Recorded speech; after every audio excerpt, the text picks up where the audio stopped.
CPC का order 15 के rule 1 से लेकर के रूल 4 तक के बारे में बात करेंगे।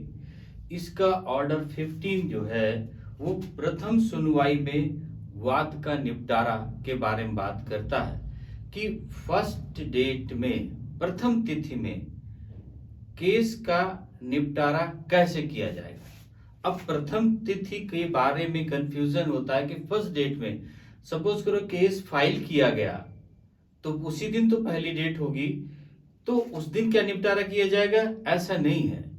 इसमें प्रथम तिथि किसको कहते हैं, जब दावा दाखिल किया गया, दाखिल किया जाने के बाद में समन जारी हो गया और अपोजिट पार्टी, विपक्षी प्रतिवादी उसमें उपस्थित होकर के अपना जवाब दावा लगा दिया, किन बातों पर उनमें सहमति है, किन बातों में असहमति है, उसके इश्यूज फ्रेम हो गए।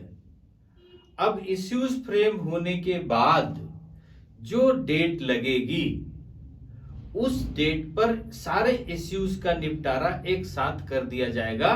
यदि उनमें कोई विवाद नहीं है तो जो इश्यूज के बाद पहली डेट लग रही, उस डेट के बारे में बात किया गया कि प्रथम सुनवाई में वाद का निपटारा। अब उस डेट को सुनवाई हो रही कि कोर्ट को लग गया कि ये इसमें इश्यूज फ्रेम होते हैं, ये इसमें कारण पैदा होते हैं, उनका अगर निपटारा है, उनके साक्ष्य मौजूद हैं और दोनों में उनमें सहमति है, तब फिर उससे निपटारा पहली डेट में किया जा सकता है।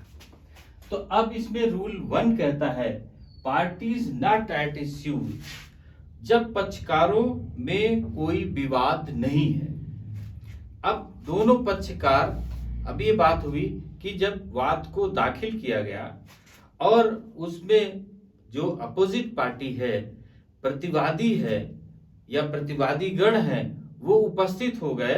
उपस्थित होने के बाद में उनमें तथ्य और विधि के प्रश्नों पर कोई भी विवाद नहीं रहा, तब उसे प्रथम तिथि में, मतलब इश्यूज के बाद जो तिथि आएगी, विवादक के बाद जो तिथि आएगी, उस डेट पर उसका निस्तारण किया जा सकता है, उसका आदेश और डिग्री जारी की जा सकती है। प्रथम सुनवाई अभी हमने बता दी कि प्रथम सुनवाई किस तिथि को कहते हैं, जो इश्यूज के बाद डेट होती है। अब इसमें रूल 2 इसका कहता है out of several defendants not at issues. Rule इसका 2 कहता है कि जब कई प्रतिवादियों में से किसी एक का विवाद नहीं है, अब वादी है, वादी गण है, प्रतिवादी है या प्रतिवादी गण है, मतलब एक से ज्यादा प्रतिवादी है, तब उनमें से एक प्रतिवादी का जो अपना जवाब दावा लगाता है, जो अपना रिटन स्टेटमेंट लगाता है, उसमें जो वादी के दावे के फैक्ट है, जो विधि तथ्य संबंधी प्रश्न है, जो विधि संबंधी प्रश्न है, वो सारे के सारे उसको स्वीकार है, उनमें कोई असहमति नहीं है। तो इसका मतलब उस व्यक्ति का, उस प्रतिवादी का अगर कोई तथ्य और विधि के प्रश्नों में विवाद नहीं है, तो उसको इस प्रथम तिथि पर, मतलब इश्यूज के बाद जो तिथि बन रही है, उस तिथि पर उसका निर्णय और उसी डेट की डिग्री उसको पारित किया जाएगा। शेष जो प्रतिवादी गण हैं, जो उन पर असहमति है तथ्य या विधि के प्रश्न में, उनका शेष केस आगे वैसे ही चलेगा, उन पर साक्ष्य उपलब्ध कराए जाएंगे, दस्तावेज संबंधी और गवाह संबंधी, तब उन्हें डिसाइड किया जाएगा। लेकिन इन्होंने कहा कि कई प्रतिवादी में से अगर एक का या कुछ का जिनमें कोई विवाद नहीं है, तो उनका हम इश्यूज के बाद तत्काल निस्तारण कर सकते हैं, कोर्ट ऑर्डर कर सकता है। अब इसका रूल 3 कहता है पार्टीज एट इश्यूज।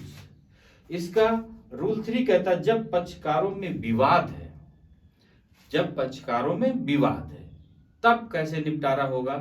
तो विवाद की बात यहां 3 तरीके से आती है। पहला तरीका क्या है कि जब तथ्य और विधि के प्रश्न पर विवाद है, तथ्य और विधि के प्रश्न पर विवाद है और उस विवाद पर कोर्ट ने इश्यूज को डिसाइड कर लिया है, मतलब जो विवाद था, जो दोनों में असहमति थी, उस बात को कोर्ट ने इश्यूज में डिसाइड कर लिया है।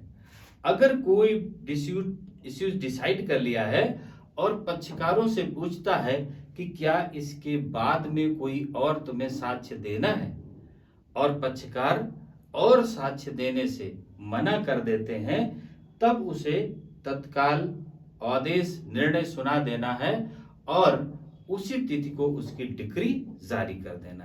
पहली बात हो गई। अब दूसरी बात क्या हो गई, जब समन केवल इश्यूज फ्रेम करने के लिए दिए जा रहे हैं कि आपको आना है, जवाब दावा लगाना है और इश्यूज डिसाइड करना, इश्यूज सेटलमेंट करना है। इश्यूज जो दोनों में विवाद है उनका सेटलमेंट करना है। तब पक्षकार उपस्थित होकर के, या उनका कोई प्लीडर है या विधिक जो व्यक्ति है वो उपस्थित होता है और तब उनमें से जो विधि के असहमति के प्रश्न थे उन पर उनसे प्रश्न कर लेता है, और जब पर्याप्त साक्ष्य हो जाते हैं तब उन पर वह आदेश या निर्णय या डिक्री पारित कर सकता है। अब जहां पर साक्ष्य पर्याप्त नहीं है, तीसरी बात होती है कि अभी तो साक्ष्य पर्याप्त हो गए थे, अब क्या हुआ कि साक्ष्य पर्याप्त नहीं है, साक्ष्य पर्याप्त नहीं है, इश्यूज फॉर्म हो गए, दोनों में असहमति है लेकिन साक्ष्य पर्याप्त नहीं है। तो कोर्ट में जो साक्ष्य आए हुए हैं उन साक्ष्यों से जो इश्यूज में निर्णय बनता है उस निर्णय के आधार पर कोर्ट उनमें डिसाइड कर सकती है। तो ये बात होती, मान लो कि अपोजिट पार्टी आई ही नहीं, या अपोजिट पार्टी के पास में जो है एक्सेप्ट पार्टी हो गया, उनके खिलाफ में ऑर्डर हो गया कि उनको अब जवाब दावा लगाने से समय समाप्त किया जाता है, तो फिर उनमें साक्ष्य पर्याप्त नहीं हुए, तो इसका मतलब जिसके साक्ष्य पर्याप्त हैं उसके पक्ष में निर्णय सुना सकता है। अब इसका रूल 4 कहता है failure to produce evidence. Rule इसका 4 कहता है कि साक्ष्य पेश करने में असफलता। अभी तो ऐसी चीजें थी जिनमें एक दूसरे में विवाद था।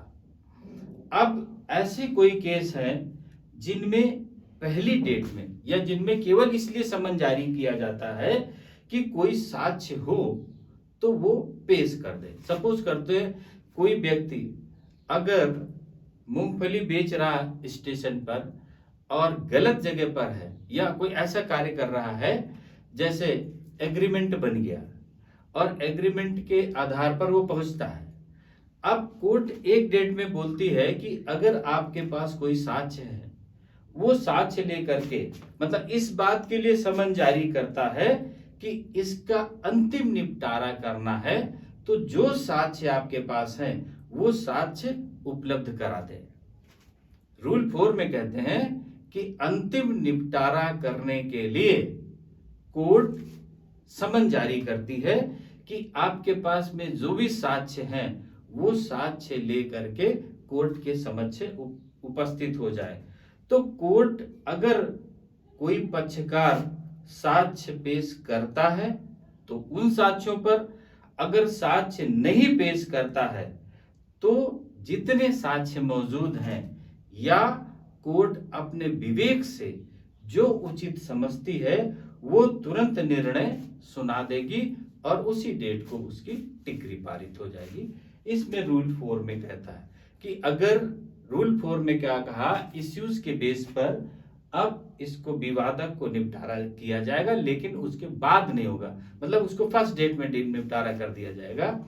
इश्यूज में समन जारी होंगे, एविडेंस कलेक्ट किए जाएंगे, जितने एविडेंस आ गए वो ठीक है, अगर नहीं आते हैं तो कोर्ट अपने विवेक से उन्हें सॉल्व कर सकता है, लेकिन समन जारी करके उसको तलब करने के बाद में।